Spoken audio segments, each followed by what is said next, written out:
बलुआ पत्थर से बना हुआ शाही किला न सिर्फ मुगल बादशाहों का राजनीतिक केंद्र हुआ करता था, बल्कि एक ऐसी इमारत थी जिस पर मुगल शासकों का 200 साल तक राज रहा था। मुगल बादशाह शाहजहां ने इस किले का निर्माण करने के लिए उस्ताद अहमद लाहौरी को चुना था, जो ताजमहल के भी आर्किटेक्ट थे।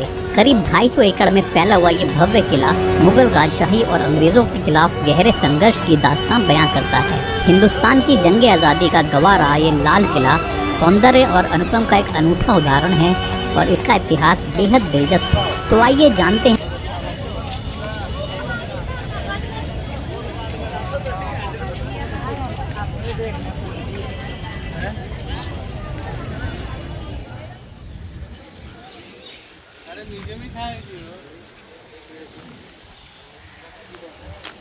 और दूसरा है एक हो गया, दो भारत का गौरव माने जाने वाले दिल्ली के लाल किले का इतिहास।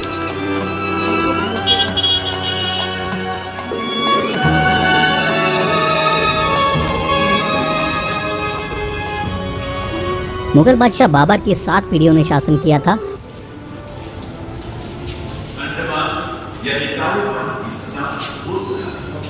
जिसे अंग्रेजों ने स्वतंत्रता संग्राम के उन सेनानियों के लिए इजारा किया था जिन्हें वे अपने साम्राज्य के लिए सबसे ज्यादा स्वतंत्रता सेनानियों का उन्हें जिस तरह की से बसाया गया। दिल्ली जो है वो 6 बार उजड़ी है और 7वीं बार में बस पाई थी शाहजहानाबाद के नाम से। इस किले को बनाना शुरू किया गया था 1639 में। तो 1639 से 1648 के बीच में ये किला बनकर तैयार हुआ था 9 सालों में। ये किला जो है 2.41 यानी कि 2.41 किलोमीटर के एरिया में फैला हुआ है। और ये जो एरिया मैं बता रहा हूँ आपको, ये पेरीमीटर में है यानी कि परिमाप में है। इस किले के 4 गेट्स हैं, यानी कि Delhi gate, Salim gate, Jamuna gate, और ये जिससे हम एंट्री कर रहे हैं उसको हम लाहौर गेट बोलते हैं, क्योंकि इस गेट को अगर हम फेस करके खड़े होंगे तो ये जो डायरेक्शन है, ये दिशा है, ये लाहौर पाकिस्तान की तरफ की है, इसलिए इस गेट का नाम लाहौर गेट रखा गया था। इस जगह से 1947 में पंडित जवाहरलाल नेहरू ने पहली बार स्पीच दी थी। उसके बाद से जो भी प्रधानमंत्री बनते हैं इसी जगह से भाषण देते हैं। यहाँ पर हमारे नेशनल फ्लैग के अलावा एक और फ्लैग लगाया गया है, जो है इंडियन आर्मी का फ्लैग। इसको रोज़ सुबह आर्मी लगाती है और शाम को उतार लेती है।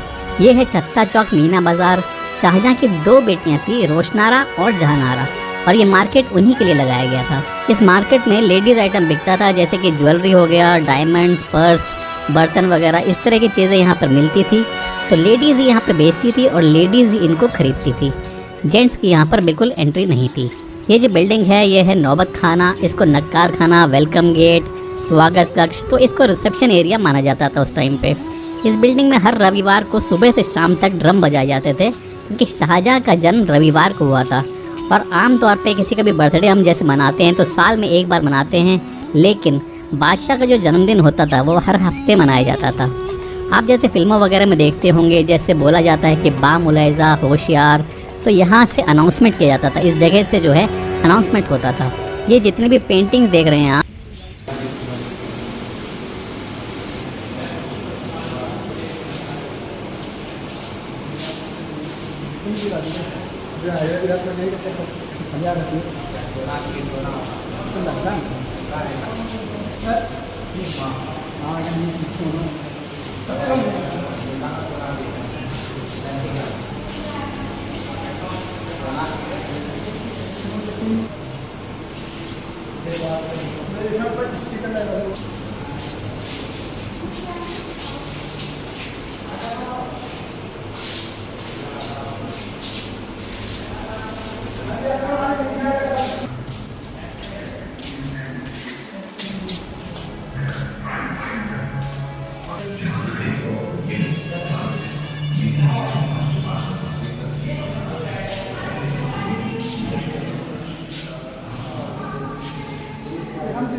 में पेश किया जाता है।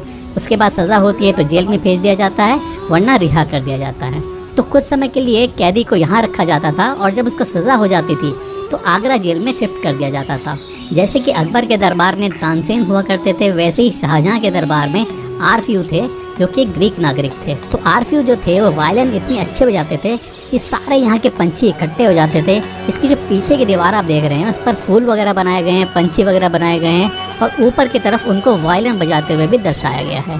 ये किला जो है इंडो इस्लामिक आर्किटेक्चर से बना हुआ है। इसमें हिंदू और मुस्लिम आर्किटेक्चर दोनों ही आपको देखने के लिए मिल जाएगा। ये जो रिंग्स लगे हुए हैं ये 5 धातु से मिलाकर बनाए गए हैं।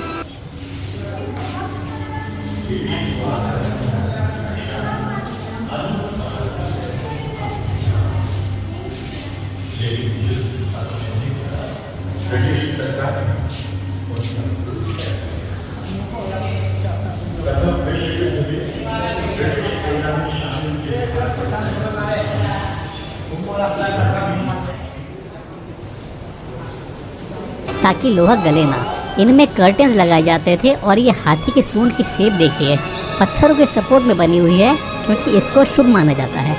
आइए अब देखते हैं मुमताज़।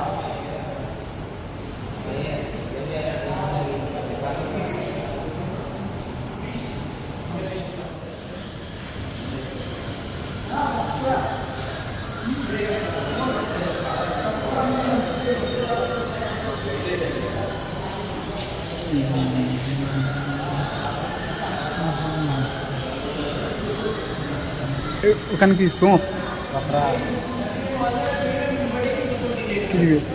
बहादुर शाह जफर के वो वस्त्र महल तो सन 1911 में सबसे पहला जो म्यूजियम बनाया गया था वो मुमताज़ बनाया गया था।